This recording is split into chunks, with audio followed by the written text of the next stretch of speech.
Hello friend, YT study zone के हमारे इस एजुकेशन प्लेटफॉर्म पर आप सभी का हार्दिक स्वागत है। तो फ्रेंड, आज के इस वीडियो में हम डिस्कस करने वाले हैं क्राउन सामान्य ज्ञान की इस बुक का एक मोस्ट एमपी चैप्टर जिसका नाम है बौद्ध धर्म।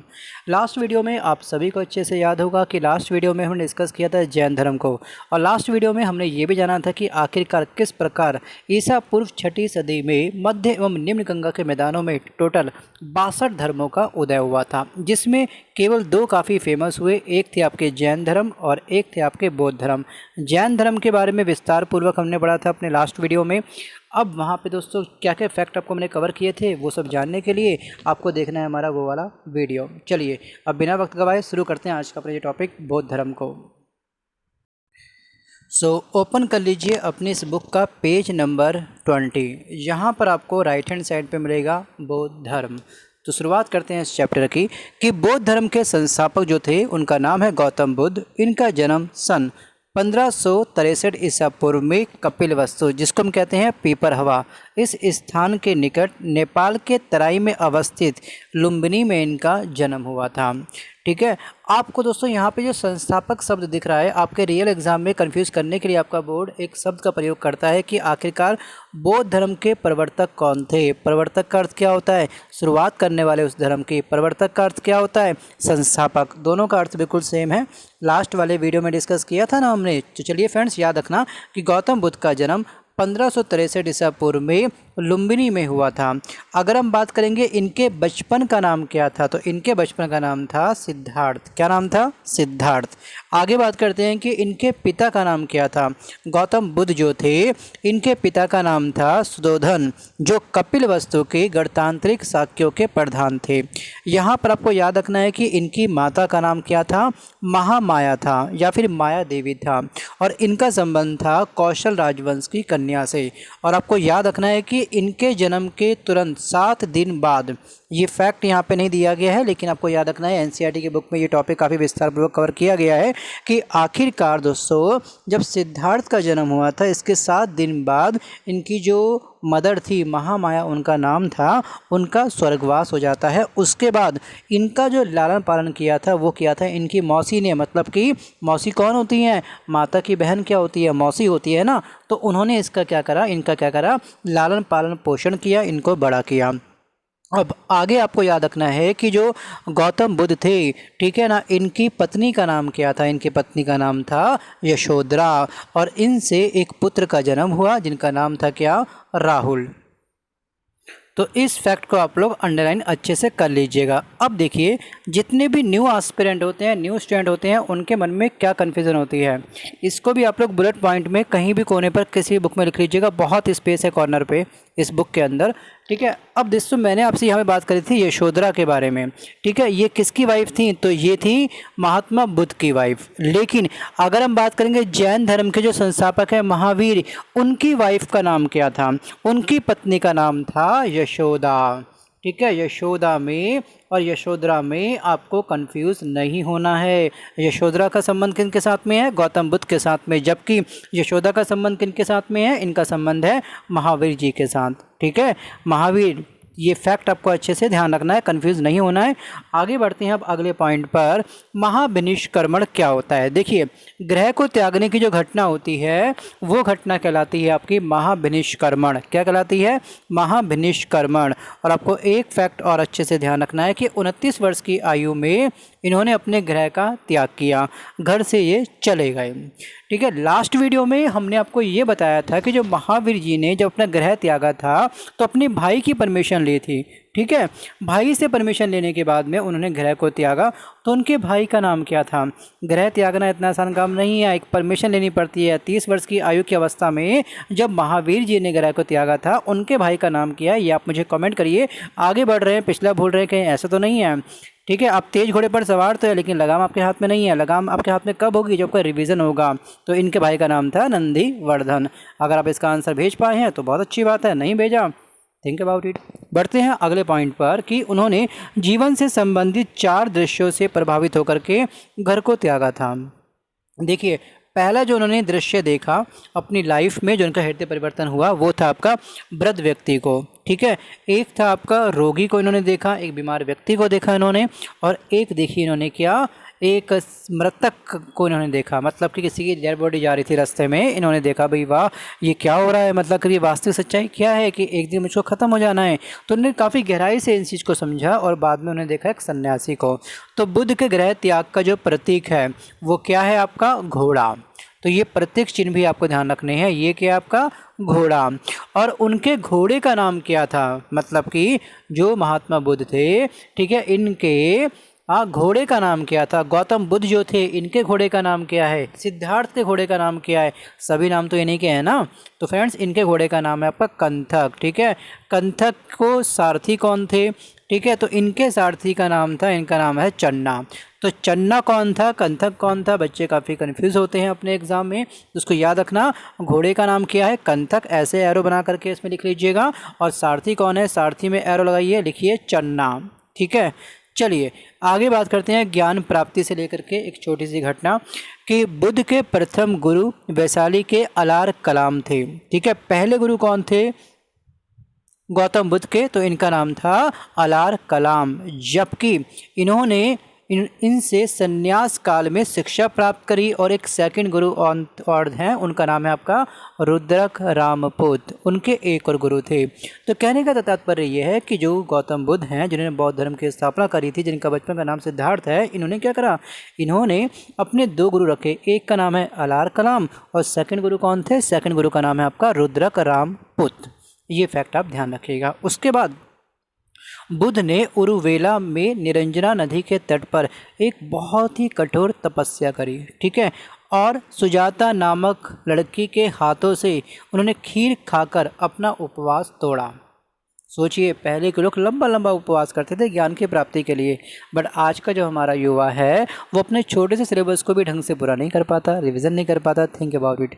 तो फ्रेंड्स रिवीजन है तो कॉन्फिडेंस है, रिवीजन करना बहुत ही जरूरी है। Revision is the key of success in your competitive exam.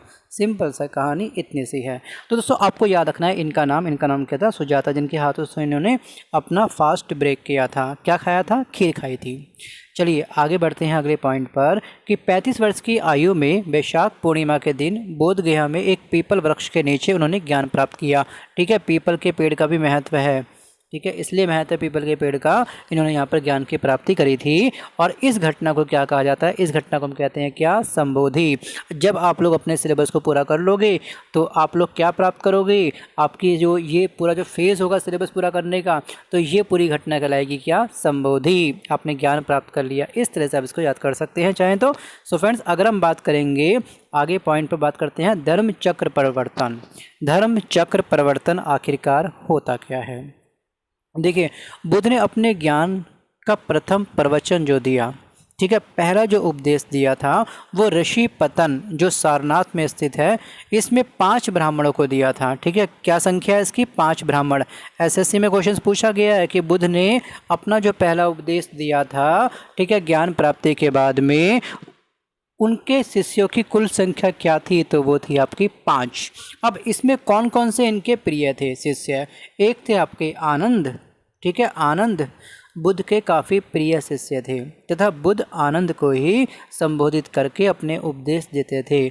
आनंद के कहने पर ही बुद्ध ने बौद्ध संघ में स्त्रियों के प्रवेश की अनुमति दी थी। पहले बौद्ध धर्म में एक्चुअली अनुमति नहीं थी, लेकिन आनंद जी ने महात्मा बुद्ध जी को समझाया कि हम दोस्तों जेंडर को लेकर के किसी प्रकार भेदभाव नहीं कर सकते हैं, ठीक है। तो प्लीज़ आप एक काम करिए, परमिशन दीजिए कि स्त्रियों को भी पूरा राइट मिले, हक मिले हमारे ज्ञान को सुनने का, समझने का, अपना हृदय परिवर्तन करने का, और हमारे धर्म प्रचार में हमारा सहयोग करने का महिलाओं को भी पूरा पूरा हक होना चाहिए। तो महात्मा बुद्ध जी मान गए, उन्होंने बोला कि ठीक है भैया कर देते हैं सबकी एंट्री। आगे बात करते हैं दोस्तों कि बुद्ध से संबंधित महत्वपूर्ण घटनाएं एवं उनके प्रत्येक चिन्ह। मोस्ट टाइम भी फैक्ट है ये, इस फैक्ट को आप लोग अंडरलाइन जरूर करिएगा। देखिए बहुत सारे प्रत्येक चिन्ह है लेकिन आपको याद रखने हैं केवल 4। एक है आपका हाथी। हाथी जो प्रतीक चिन्ह है ये माता के गर्भ में आने का संकेत है। घोड़ा, घोड़े में क्या करा उन्होंने, घोड़े में इन्होंने ग्रह का त्याग किया था। घोड़े का नाम क्या था, घोड़े का नाम क्या था, अभी बताया था ना आपको हमने। तो फटाफट कमेंट करिए, देखते हैं आगे बढ़ रहे हैं, पिछला बोल रहे हैं, कुछ सेकंड की बात है, अब इतनी स्पीड से बोलेंगे तो कैसे बनेंगी बात। बताइए भाई सारथी का नाम क्या है, उनके घोड़े का नाम क्या है, कमान कमान कमान जल्दी भेजिए इसका राइट आंसर। वेरी गुड, एम ही बोल रहा हूँ, वेरी गुड। अब आप कमेंट तो कर नहीं रहे हैं, सुन लीजिए। घोड़े का नाम था कंथक और सारथी का नाम था चन्ना। देखिए आगे हम बात करते हैं धर्मचक्र। ये क्या था, इनका प्रथम उपदेश का संकेत था। एक करवट सोना, तो ये था आपका महापरिनिर्वाण। अब महापरिनिर्वाण होता क्या है, इसके बारे में हम बात करते हैं थोड़ा सा। महापरिनिर्वाण दोस्तों, गौतम बुद्ध ने 80 वर्ष की उम्र में 483 ईसा पूर्व में, ठीक है, चुंदू नामक एक कर्मकार के हाथों सूकर खाने के उपरांत कुशीनगर कुशीनारा में ये स्वर्गवासी हुए। और इसी घटना को हम बोलते हैं महापरिनिर्वाण। मतलब कि अपने देह को त्याग देना, स्वर्ग में वास प्राप्त कर लेना, इस घटना को हम बोलते हैं क्या, महापरिनिर्वाण। और स्टेट पीसीएस के जितने भी एग्ज़ाम हैं, एग्ज़ाम में पूछा जाता है कि आखिरकार किसके हाथों का सूकर खाने के बाद में गौतम बुद्ध की स्वर्गवास हो गया था, ठीक है, उनकी मृत्यु हो गई थी, उन्होंने महापरिनिर्वाण को प्राप्त किया। तो ये नाम था चुंदू, ठीक है, चुंदू। कब हुआ था इनका मृत्यु, इनकी मृत्यु हुई थी 483 ईसा पूर्व में। तब उस समय इनकी उम्र क्या थी, इनकी उम्र थी 80 साल। कितनी थी, 80 साल। और आपको एक चीज़ और ध्यान रखनी है कि इस दिन क्या था, तो याद रखना इस दिन बैसाख पूर्णिमा थी। क्या थी, बैसाख पूर्णिमा थी। और हाँ, अगर आप चाहें तो दोस्तों ये जो आपका कुशीनगर दिया गया है ना, कुशीनगर के अंदर एक छोटा सा गांव है जिसका नाम है आपका कसिया गांव। ये भी आप साइड में लिख लीजिएगा, जहाँ तक मुझे याद आ पा रहा है कसिया गांव का नाम है। यहाँ पर इन्होंने एग्जैक्ट इस लोकेशन में इन्होंने ये खाया था सूकर। आगे बात करते हैं कि बुद्ध के काफ़ी सारे अनुयायी थे। ये सब अनुयायी के नाम हैं जो आप देख रहे हैं अभी। ये सभी नाम आप ध्यान रखिएगा, क्योंकि एग्ज़ाम में आपसे क्वेश्चंस ये पूछा गया कि निम्नलिखित में से कौन से महात्मा बुद्ध के अनुयायी नहीं थे। अब आपको नहीं थे तभी तो याद होगा, जब आपको सबके नाम याद होंगे तभी तो आप उसमें से नहीं थे वाला या फिर और या फिर विषम चूज़ कर सकते हैं। इसलिए जो स्टेट पीसीएस की तैयारी कर रहे हैं, इवन जो एसएससी सीजीएल लेवल तक की तैयारी कर रहे हैं, ग्रेजुएशन लेवल तक का वनडे फॉर्म भरते हैं, वो भी इन सभी के नाम को अच्छे से याद करिए। और हाँ, अगर हो सके तो आप इस बुक को परचेज़ कर लीजिएगा मार्केट से या फिर ऑनलाइन, लिंक डिस्क्रिप्शन बॉक्स में दिया है। क्यों परचेज़ करना है, क्योंकि दोस्तों अब इन सभी फैक्ट को आप लोग अपना नोट्स तो तैयार नहीं कर सकते हो, पॉज कर करके इतने सारे नोट्स कैसे तैयार करोगे आप लोग। बेस्ट है कि बुक को ले आओ, जैसे हमने कर रखा हाईलाइट वैसे ही आप भी अपनी बुक को हाईलाइट करते चलें, पढ़ने में मज़ा आएगा। सीधे आप रिविज़न करेंगे अपनी बुक में से। अदरवाइज़ आप चाहें तो लिख भी सकते हैं, अगर कोई फाइनेंशियल कंडीशन आपकी वीक है तो। बट 200 रुपये की बात कुल है, परचेज़ कर लो। मोटी बुक है भाई, बहुत ही है, ठीक है। इतने नोट्स कैसे बनाओगे, 611 समथिंग पेज हैं इसके अंदर। सो आगे बात करते हैं कि बुद्ध का भ्रमण, ये है अंडरलाइन। अब भ्रमण से संबंधित कुछ बातें जान लेते हैं कि बुद्ध ने लगातार भ्रमण करके, ठीक है, 40 साल तक अपने लगातार उपदेश दिए, लेकिन वर्षा ऋतु में ये भ्रमण नहीं करते थे। वर्षा ऋतु में थोड़ा सा रिस्की भी होता है घूमना, यहाँ वहाँ जाके प्रवचन देना वगैरह वगैरह, ठीक है। अगर हम बात करेंगे उन्होंने सर्वाधिक उपदेश कहाँ पे दिए थे, तो दोस्तों कौशल प्रदेश की एक राजधानी थी, ये थी आपकी श्रावस्ती। यहाँ पे इन्होंने सबसे अधिक उपदेश दिए थे। कहाँ पे दिए थे, श्रावस्ती के अंदर दिए थे, ये याद रखिएगा। आगे बात करते हैं कि बौद्ध धर्म के कुछ सिद्धांत हैं। इन्होंने 4 आर्य सत्यों का उपदेश दिया था, दुख सुख समुदाय, दुख निरोध एंड दुख निरोध गामिनी प्रतिपदा। आगे बात करते हैं अष्टांगिक मार्ग, इसकी परिभाषा को अच्छे से ध्यान रखना। अष्टांगिक मार्ग क्या है, देखिए बुद्ध ने दुख की निवृत्ति के लिए एक अष्टांगिक मार्ग बताया था। ये 8 साधन कौन कौन से हैं, एक आपका है सम्यक दृष्टि, ठीक है, नज़र, वाक मतलब कि बोल, सम्यक आजीव, ठीक है, और सम्यक कर्मांत, सम्यक व्यायाम, सम्यक समाधि और सम्यक स्मृति। अगर हम बात करेंगे निर्वाण दोस्तों, तो बुद्ध के अनुसार, मतलब कि हम किसके बारे में बात कर रहे हैं, हम बात कर रहे हैं महात्मा बुद्ध जी के बारे में, ठीक है। महात्मा बुद्ध जी के अनुसार यदि कोई व्यक्ति इन 8 मार्गों का अनुसरण कर लेता है, ठीक है, तो वह अपना लक्ष्य प्राप्त कर लेगा। निर्वाण बौद्ध धर्म का परम लक्ष्य है। अब निर्वाण का अर्थ क्या होता है, देखिए निर्वाण का अर्थ होता है आपका जीवन मरण के चक्र से मुक्त हो जाना, ठीक है, जिसका अर्थ होता है दीपक का बुझ जाना, जीवन मरण से बिल्कुल इस चक्र से मुक्त हो जाना। सो आगे हम बात करते हैं कि बौद्ध धर्म में क्या है, हमारे 3 रत्न हैं। बौद्ध धर्म के 3 रत्न कौन कौन से हैं, एक आपका बुद्ध है, एक आपका धम्म है और एक क्या है आपका संघ। क्या है, एक है आपका संघ। तो ये फैक्ट आपको अच्छे से याद रखना है। और यहाँ पे मैं एक चीज़ और ऐड करना चाहूँगा कि जब आपसे पूछा गया था जैन धर्म में कितने रत्न हैं, तो जैन धर्म में भी आपके सेम 3 ही रत्न थे, और बौद्ध धर्म में कितने हैं, इसमें भी आपके 3 ही रत्न हैं। अगर बात करेंगे जैन धर्म में अब 3 रत्न कौन कौन से हैं, पॉज कर लीजिए, फटाफट भेजिए राइट आंसर। सो फ्रेंड्स, एक है आपका सम्यक दर्शन, एक आपका सम्यक ज्ञान और एक आपका सम्यक आचरण। ठीक है, सम्यक आचरण। आगे बात करते हैं दोस्तों, जो महात्मा बुद्ध हैं इन्होंने अपने उपदेश किस भाषा में दिए थे?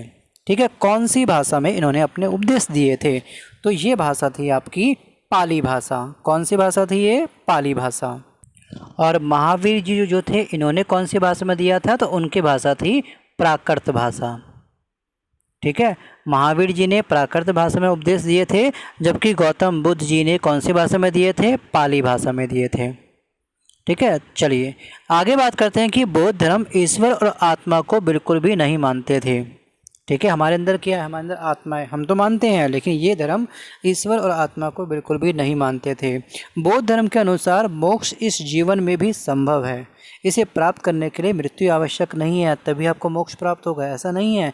आप इस जन्म में चलते फिरते, ठीक है, काम करते हुए भी मोक्ष की प्राप्ति कर सकते हैं। ध्यान में बहुत बड़ी शक्ति है। आगे बात करते हैं बौद्ध संगतियों के बारे में। देखिए, कुछ बौद्ध काउंसिल हुई थी, जैसे इसमें आपकी कुल जो बौद्ध धर्म में 4 काउंसिल हुई थी। पहली थी आपकी काउंसिल मतलब कि संगति, जो स्थान था आपका राजगृह। ठीक है, और इसका समय था आपका 483 ईसा पूर्व। एग्ज़ाम में आपसे पूछता है दोस्तों स्थान और अध्यक्ष का नाम। अगर एग्ज़ाम का लेवल थोड़ा सा हाई हुआ तो आपसे पूछेगा कि आखिरकार किस समय हुआ था। ठीक है, स्थान और अध्यक्ष का नाम तो आपको याद रखना है। ठीक है, और यहाँ पर आपको इनके समय भी अच्छे से याद रखिएगा। चलिए, अगर हम बात करें यहाँ पर कि पहली जो बौद्ध संगति हुई थी वो 483 ईसा पूर्व में हुई थी। स्थान था आपका राजगृह और अध्यक्ष थे महाकश्यप।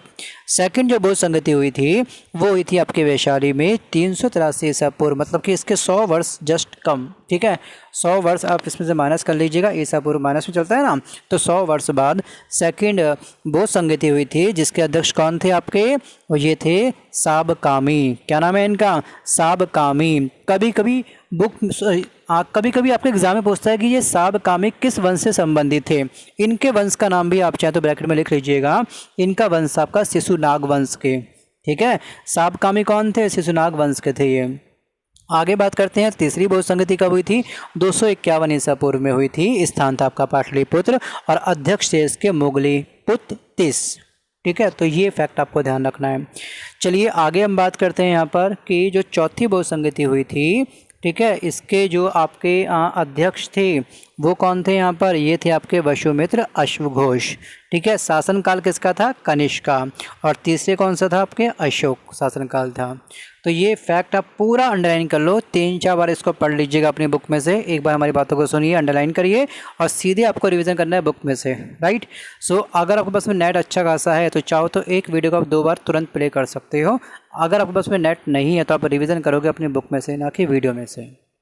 चलिए आगे बात करते हैं कि प्रथम बौद्ध संगति में विनय पिटक एवं सूत पिटक लिखे गए हैं। सो आगे अगला पॉइंट हम देखें कि चतुर्थ बौद्ध संगति में बौद्ध धर्म एक हीनयान में और एक महायान संप्रदाय में बट गया था। देखिए, जिस प्रकार से जैन धर्म बटा था ना, आपने पढ़ा था ना जैन धर्म के बारे में कि किस प्रकार से जैन धर्म का बंटवारा हुआ था, विभाजन हुआ था। ठीक है, क्या हुआ था? मगध में 12 वर्षों तक लंबा अकाल पड़ा था। ठीक है ना, बाद में क्या हो गया था? बहुत से जैन भद्रभाव के नेतृत्व में, ठीक है, कर्नाटक चले गए, बाकी कुछ लोग मगध में रह गए। स्थूलभद्र था मगध में। ठीक है, उसके बारे में जब अकाल समाप्त हुआ तो वो वापस आए। ठीक है, जो कर्नाटक गए थे, श्रवणबेलगोला गए थे, तो बाद में क्या हो गया? मतभेद स्टार्ट हो गया, जैन धर्म 2 भागों में डिवाइड हो गया। एक थे आपके दिगंबर, एक थे आपके श्वेतांबर, बस। तो ये भी यहाँ पर भी हुआ था, जैन धर्म में भी क्या हो गया? थोड़ा सा हीनयान और महायान संप्रदाय में ये भी थोड़ा सा बढ़ गया था। तो याद रखना कि महायान और हीनयान धर्म का जो संबंध है, इस संप्रदाय का संबंध किस धर्म से है? बौद्ध धर्म से, ना कि जैन धर्म से। जबकि श्वेतांबर और दिगंबर कहाँ पे होते हैं? जैन धर्म में होते हैं। बच्चे थोड़ा कन्फ्यूज़ होते हैं, जो न्यू एस्पिरेंट होते हैं ना, जैसे कि बच्चे ने अभी 10th करा है, 11th एकेडमिक पढ़ रहा है वो, और उसने साथ में 10th का भी MTS का फॉर्म भी भर रखा है, तो उनको इस चीज़ का आइडिया नहीं होता, थोड़ी सी कन्फ्यूजन बनती है उनके अंदर। तो ये थोड़ा सा मैं लास्ट वाला वीडियो भी हल्का सा अटैच कर रहा हूँ इसलिए आपके साथ में। आगे बात करते हैं कि विनय पिटक क्या है। देखिए, बौद्ध साहित्य का सबसे प्राचीन ग्रंथ कौन सा है? एग्जाम में ये क्वेश्चन भी पूछा गया कई बार। तो ये आपका त्रिपिटक। ठीक है। और विनय पिटक क्या है? विनय पिटक बौद्ध धर्म में क्या नियम होते हैं, क्या कानून होते हैं, किस तरह से कोई भी व्यक्ति बौद्ध धर्म को अपना सकता है, ये सभी की सभी बातें हमको कहाँ मिलेंगी? ये सब बातें हमको मिलेंगी विनय पिटक के अंदर। आगे बात करते हैं कि 16 महाजनपदों का वर्णन हमें किस निकाय में मिलता है? तो ये मिलता है अगुंतर निकाय के अंदर, ठीक है, अगुंतर निकाय के अंदर। नेक्स्ट पॉइंट है कि मिलिंद पन्हो में बौद्ध भिक्षुक नागसेन एवं यूनानी राजा मिनांडर का दार्शनिक वार्तालाप है। तो जब पूछा जाता है आपके एग्जाम में कि नागसेन एवं यूनानी राजा मिनांडर का दार्शनिक वार्तालाप या फिर इन दोनों की बातचीत हमें किस साहित्य में मिलती है, तो ये आपका है मिलिंद पन्हो में। आगे बात करते हैं बौद्ध धर्म के कुछ विशिष्ट तथ्यों को पढ़ लेते हैं। महायान शाखा के अंतर्गत बुद्ध की पहली मूर्ति बनी थी। जो महायान और हीनयान दो धर्मों में डिवाइड हुआ था ये धर्म, ठीक है, बौद्ध धर्म दो संप्रदायों में डिवाइड हुआ था, तो महायान शाखा ने सबसे पहली बार बुद्ध की पहली मूर्ति बनाई। महायान शाखा में स्वर्ग और नरक की क्या थी? अवधारणा थी। हम कहते हैं ना भाई पाप करेगा तुझे नरक मिलेगा, पुण्य करेगा तो स्वर्ग मिलेगा, ठीक है, तो यहाँ पर क्या हो गया? महायान शाखा में स्वर्ग और नरक का पहली बार जिक्र मिलता है। आगे बात करते हैं अगला पॉइंट कि बंगाल के शैव शासक शशांक ने बोधि वृक्ष को ही कटवा दिया था। बोधि वृक्ष अब नहीं है, याद रखिएगा। बोधि वृक्ष को किसने कटवाया था? तो ये थे बंगाल के शैव शासक, जिनका नाम क्या है? जिनका नाम है शशांक, ठीक है, क्या नाम है इनका? शशांक। चलिए अगला पॉइंट हम देखते हैं। अगला पॉइंट बस ख़त्म। हाँ ये रहा, कनिष्क हर्षवर्धन महायान शाखा के पोषक शासक थे, मतलब कि इनका पालन पोषण करने वाले शासक, इनको मोटिवेट करने वाले, इनका विस्तार करने में जो सहायता करी थी वो करी थी किसने? कनिष्क ने, हर्षवर्धन ने। इन दोनों ने महायान शाखा का विस्तार किया। तो फ्रेंड आज के इस वीडियो में बस कर इतना ही। अगर वीडियो पसंद आया हो अब आप वीडियो को लाइक कर सकते हैं, ठीक है, अगर मन नहीं है तो मत करना, चलेगा, कोई दिक्कत नहीं, चाहो तो डिसलाइक कर दो। मैं चाहता हूँ जो बच्चा पढ़ने वाला है वो हमारे साथ में तरीके से जुड़े, अपनी तैयारी करे और अपने कॉन्फिडेंस को बूस्ट करके एग्ज़ाम में जाए और अपना एग्ज़ाम क्रैक करे, ठीक है, सिलेक्शन हो जाए तो हमको बताना मत भूलिएगा। Bye bye, take care, thank you so much. मिलता हूँ जल्दी एक नए वीडियो के साथ, तब तक के लिए धन्यवाद।